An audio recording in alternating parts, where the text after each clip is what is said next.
So here I am at this beautiful park, and as you can see the lovely place around me, there's so much of biodiversity, and you have to feel the freshness of the air, which you probably don't get anywhere else. Look at these beautiful trees over here. There are pine trees and lovely foliage, and this is bougainvillea, of course. And if you see behind me, you see a whole lot of greenery, a whole lot of trees, which are very important.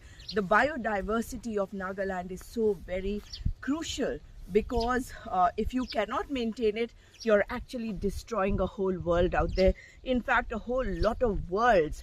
So let me just show you how beautifully Nagaland has maintained not just their fauna, but also if you look at this beautiful place.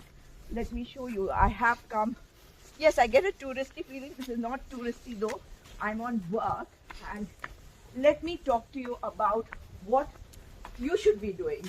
For the young people of Nagaland, it is very important to understand that you have to vote for change this time. You cannot be scared. You are tribals. You are the spirit of the country. You are part of that country which really respects the power that you have always shown to the rest of the country.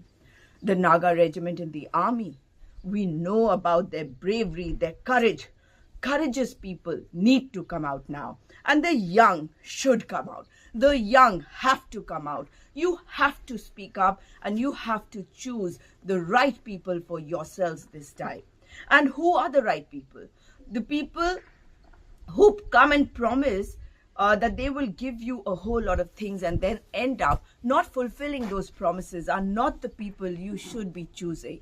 People who should govern you should be people who keep their promises, who fulfill their promises, who think of the young, who think of the roads, the healthcare, and every other facility that should be provided to you. Why should the Naga youth have to think of going out of Nagaland? Why is it that there are no industries being established here? I heard the Prime Minister speaking in Parliament saying everything is hunky-dory in the Northeast. Is it so? Do you have roads? Do you have power supply? Do you have water? He said that har ghar nal, meaning every house has a tap and every house has water.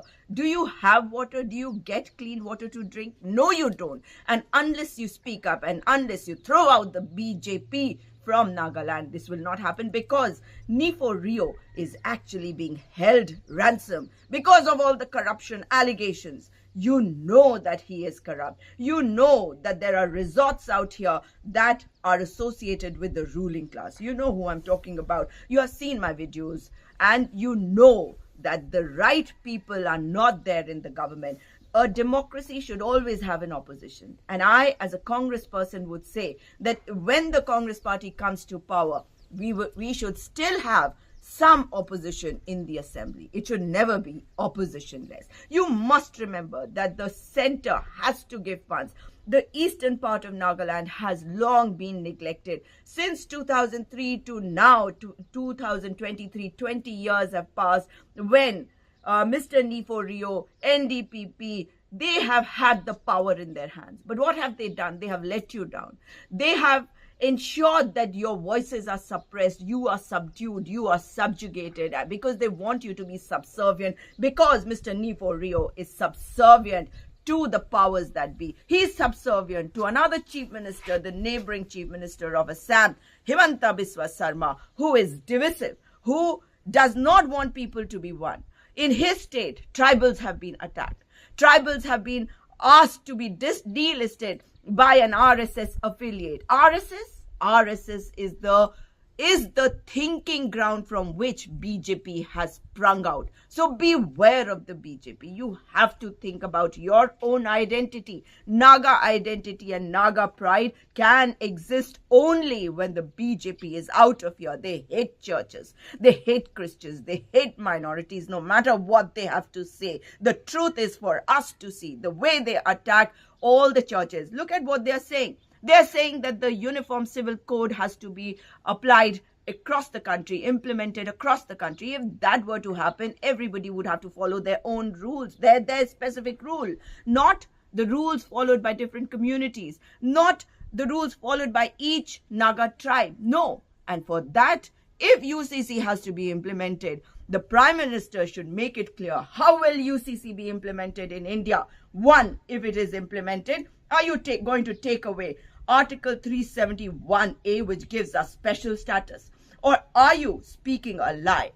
The Prime Minister should tell us. And if the Prime Minister wants the uniform civil code in the country, like a number of his governments, a lot of governments, state governments like Uttarakhand, Gujarat, they are constituting committees to implement the UCC. And if the UCC comes, what happens to Nagaland? What happens to the culture of Nagaland?